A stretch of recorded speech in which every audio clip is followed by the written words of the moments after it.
जया ने बचपन से लेकर जवानी तक बड़ी मुश्किलों भरे दिन गुजारे थे। माँ के मर जाने के बाद मायका उसके लिए पराया हो गया था, लेकिन शादी के बाद जया को ससुराल ऐसा मिला जहां उसे मायके वाले सारे सुख मिले। जया 10 साल की थी तब उसकी माँ की मौत हो गई थी। घर में दादा दादी और पिता थे, लेकिन जया को कोई पसंद नहीं करता था। जया अपने घर वालों का प्यार पाने के लिए तरस गई थी। हमने तो सोचा था कि पोता होगा, लेकिन पोती देकर इसे हमारे भरोसे छोड़ गई। अब हम इस लड़की का क्या करेंगे? ये हमारे खानदान का नाम थोड़े ही रोशन करेगी। बिजेंदर बेटा, तू दूसरी शादी कर ले। कम से कम हम मरने से पहले पोते का मुंह तो देख लें। कैलाशी और विनोद के कहने पर जया के पिता ने दूसरी शादी कर ली। सौतेली माँ के आते ही जया के दुख भरे दिन शुरू हो गए। दादा दादी तो पहले ही नापसंद करते थे, पिता ने भी मुंह मोड़ लिया था। सौतेली माँ की पूछ घर में उस समय और बढ़ गई जब उन्होंने एक बेटे को जन्म दिया। 10 साल की जया को अपनी सौतेली माँ की तीमारदारी करने में लगा दिया गया। कहाँ जा रही है सुबह सुबह? दादी, मैं स्कूल जा रही हूँ। और यहाँ घर का काम कौन करेगा? हैं? तुझे भाई होने की खुशी नहीं है? चल जा, अपने भाई को तेल मालिश कर और उसे नहला धुला कर तैयार कर। छोटी सी जया बड़ों वाली जिम्मेदारी निभाने लगी। सारा दिन वो घर के बड़ों की सेवा करती रहती। सुबह 5 बजे उठ जाती और घर के सारे काम करती। किसी तरह पिता से मान मनोवल करके उसने 10वीं तक की पढ़ाई की। 10वीं पास करने के बाद, पिताजी, आगे की पढ़ाई के लिए मुझे कॉलेज में एडमिशन लेना है, उसके लिए पैसे चाहिए। क्या कहा? आगे की पढ़ाई करेगी हैं? सुन बिजेंदर, इसे कॉलेज भेजने की कोई जरूरत नहीं है। अब इसके हाथ पीले कर दे। पढ़ाई लिखाई के नाम पर पैसे बर्बाद करेगी और ना जाने क्या गुल खिलाएगी। कहीं हमारी नाक ही ना कटवा दे। क्या? शादी इतनी जल्दी? दादी, अभी मेरी उम्र ही क्या है, अभी मुझे पढ़ने दो। जया ने अपने पिता से काफी मिन्नतें की, जिसके बाद विजेंदर ने उसे आगे पढ़ने की इजाजत दे दी। लेकिन वो इजाजत भी सिर्फ कहने के लिए थी। जया को अपने कॉलेज की फीस खुद जुटानी पड़ती थी, जिसके लिए वो छोटे बच्चों को ट्यूशन पढ़ाने लगी। एक दिन, जया कहाँ जा रही है? माँ, बच्चों को ट्यूशन पढ़ाने जा रही हूँ। अच्छा, ट्यूशन पढ़ाना तो सिर्फ बहाना है। असल में तुम्हें घर का काम करने से छुटकारा चाहिए, लेकिन मैं ऐसा होने नहीं दूंगी। कल को तेरी शादी होगी तो ससुराल वाले कहेंगे कि माता पिता ने कुछ नहीं सिखाया। चल, पहले घर के सारे काम निपटा, उसके बाद ट्यूशन पढ़ाने जाना। लेकिन माँ, अगर मैं समय पर ट्यूशन पढ़ाने नहीं गई तो मेरा ये काम मुझसे छूट जाएगा। फिर कॉलेज की फीस भरने के लिए पैसे कहाँ से लाऊंगी? पिताजी तो मुझे पैसे देते नहीं है। कॉलेज की पढ़ाई करके तुझे कौन सा कलेक्टर बनना है? हाँ, आखिर शादी के बाद तुझे ससुराल का कामकाज ही तो संभालना है। माँ, मैं ट्यूशन से आकर घर का सारा काम कर दूंगी, अभी मुझे जाने दो। इतना कहकर जया ट्यूशन पढ़ाने चली गई। सुनीता गुस्से में आग बबूला हो रही थी। बहुत पढ़ निकल गए हैं, आज इसने मेरी बात नहीं मानी। आने दो इसके बापू को, आज ही इसका घर से निकलना बंद करवाती हूँ। जया जहाँ ट्यूशन पढ़ाती थी वहां कई बच्चे थे। उनमें से एक बच्ची थी गुड़िया। जया गुड़िया के घर ट्यूशन पढ़ाने जाया करती थी और बाकी बच्चे भी वहीं आया करते थे। गुड़िया के घर जया का रोज का आना जाना था।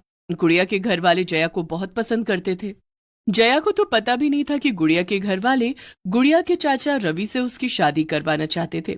उस दिन जब जया ट्यूशन पढ़ाकर घर लौटी तो उसके पिता विजेंदर उसका इंतजार कर रहे थे।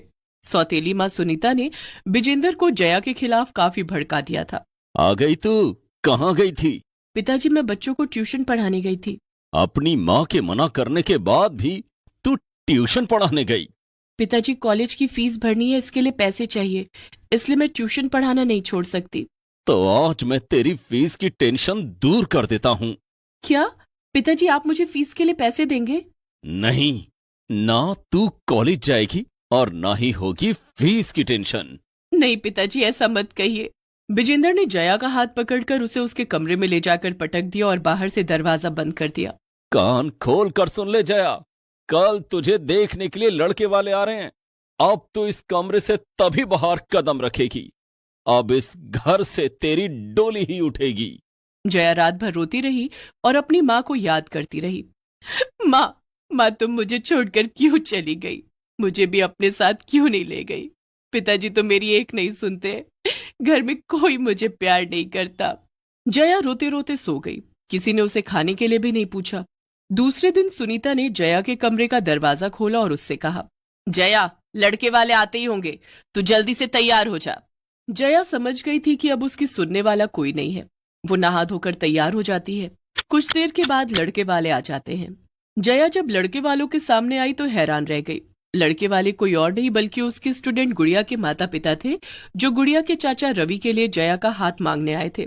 लड़के वालों ने जया को पसंद कर लिया। जया को भी गुड़िया के परिवार वाले बहुत पसंद थे, इसलिए जया ने खुशी खुशी शादी के लिए हाँ कह दिया। कुछ दिनों के बाद जया की शादी रवि के साथ हो जाती है। शादी के दूसरे दिन जया सुबह 5 बजे उठ जाती है। अरे जया, इतनी सुबह क्यों उठ गई? अभी तो सुबह के 5 बजे हैं। भाभी, घर का काम भी तो करना होगा ना, सबके लिए चाय नाश्ता बनाना होगा। जया, यहाँ सब लोग सुबह 8 बजे उठते हैं और चाय नाश्ता उसके बाद ही होता है। और घर की साफ सफाई, उसके लिए हमने काम वाली रखी हुई है। तुम जाओ, जाकर सो जाओ। जया मन ही मन सोचती है, मेरा ससुराल मेरे मायके से कितना अच्छा है। यहाँ सब लोग सुबह 8 बजे सोकर उठते हैं। मायके में तो मुझे सुबह 5 बजे उठना पड़ता था और घर के सारे काम करने पड़ते थे। यहाँ तो घर का काम भी नहीं करना पड़ेगा। जया फिर से सो जाती है। जब वो सुबह 8 बजे उठती है तो देखती है कि रवि एक ट्रे में उसके लिए बेड टी लेकर आता है। अरे, आपने चाय क्यों बनाई? मुझे उठा देते, मैं सबके लिए चाय बना देती। जया, ये चाय मैंने नहीं बनाई, बल्कि पिताजी ने बनाई है। हमेशा से सुबह की चाय पिताजी ही बनाते आए हैं। वही सबके लिए चाय बनाते हैं। क्या? पिताजी ने चाय बनाई है? मैंने तो हमेशा अपने घर में सबको चाय बनाकर पिलाई है। आज पहली बार किसी ने मुझे चाय बनाकर पिलाई है। हमें सब मालूम है जया। तुम जब यहाँ गुड़िया को पढ़ाने आती थी, तभी तुम्हारे हाव भाव देखकर हम समझ गए थे कि तुम अपने मायके में खुश नहीं हो। और सच पूछो तो मैं मन ही मन तुम्हें प्यार करने लगा था। इसलिए हमने फैसला किया कि तुम्हें इस घर में लेकर आएंगे। अच्छा, जल्दी से चाय पीकर तैयार हो जाओ, माँ ने तुम्हें रसोई में बुलाया है। जया चाय पीकर नहा धोकर रसोई में जाती है। जया बहू, आज तेरी पहली रसोई है, खीर और पूरी बना ले। जी माँ जी। जया सबके लिए खीर, पूरी और पनीर की सब्जी बनाती है और सबके लिए नाश्ता लगाती है। सब लोग मिलकर नाश्ता करते हैं। वाह, बहुत ही स्वादिष्ट खीर बनाई है जया बहू ने, और पनीर की सब्जी तो लाजवाब है। जया बहू की पहली रसोई के लिए इनाम तो बनता है, और इनाम भी जया बहू की पसंद का होना चाहिए। बोलो बहू, तुझे इनाम में क्या चाहिए? जया ने डरते डरते अपने ससुर से कहा, अब बाबूजी, बाबूजी, मैं आगे पढ़ना चाहती हूँ। जया को लगा शायद उसके ससुराल वाले उसे पढ़ने की इजाजत नहीं देंगे, लेकिन ऐसा नहीं हुआ। हाँ हाँ, क्यों नहीं जया बहू, तुझे जितना पढ़ना हो तो उतना पढ़। पढ़ना और जीवन में आगे बढ़ना तेरा अधिकार है। कल से रवि तुझे कॉलेज छोड़ दिया करेगा। ससुराल आकर तो जैसे जया की खुशियों को पंख लग गए थे। उसकी पढ़ाई जो फिर से शुरू हो गई थी। दूसरे दिन से जया फिर से कॉलेज जाने लगी और अपनी पढ़ाई करने लगी। जया ने पहले की तरह फिर से बच्चों को ट्यूशन पढ़ाना शुरू कर दिया, लेकिन कॉलेज की फीस जुटाने के लिए नहीं, बल्कि अपने शौक के लिए। कॉलेज की फीस के लिए उसे ससुराल से पैसे मिलने लगे। जया के ससुराल वाले उसकी पढ़ाई में उसकी खूब मदद करने लगे। मैंने कभी सपने में भी नहीं सोचा था कि जितने दुख मैंने मायके में सहे हैं, उसके बदले का सुख मुझे ससुराल में मिलेगा। मैं कितनी भाग्यशाली हूँ कि मुझे इतना अच्छा ससुराल मिला है। जया ने ससुराल में खूब मन लगाकर पढ़ाई की और पढ़ लिख कर एक दिन सच में कलेक्टर बन गई। जया के कलेक्टर बनने की खबर जब उसके मायके वालों को लगी तो वे जया को बधाई देने उसके ससुराल आए। बाबूजी, माँ, आप लोग मुझे बधाई देने क्यों आए हैं? आप लोगों ने तो मेरी पढ़ाई छुड़वा दी थी। आप लोग नहीं चाहते थे कि मैं पढ़ाई करूं। मुझे कौन सा कलेक्टर बनना था, यही कहा था ना माँ आपने। लेकिन आज मैं सचमुच में कलेक्टर बन गई, और ये सब सिर्फ मेरे ससुराल वालों की वजह से हुआ है। इनके सहयोग से ही मैं आगे पढ़ पाई और कलेक्टर बन पाई हूँ। आज एक बहू ने पढ़ लिख कर अपने ससुराल का नाम रोशन किया है। अगर आप लोगों ने मेरी सहायता की होती तो शायद एक बेटी अपने माता पिता का नाम रोशन करती। मैं बहुत खुश नसीब हूँ कि मुझे ऐसा ससुराल मिला जो मेरे मायके से भी अच्छा है। जया के माता पिता अपना उतरा हुआ चेहरा लेकर वहां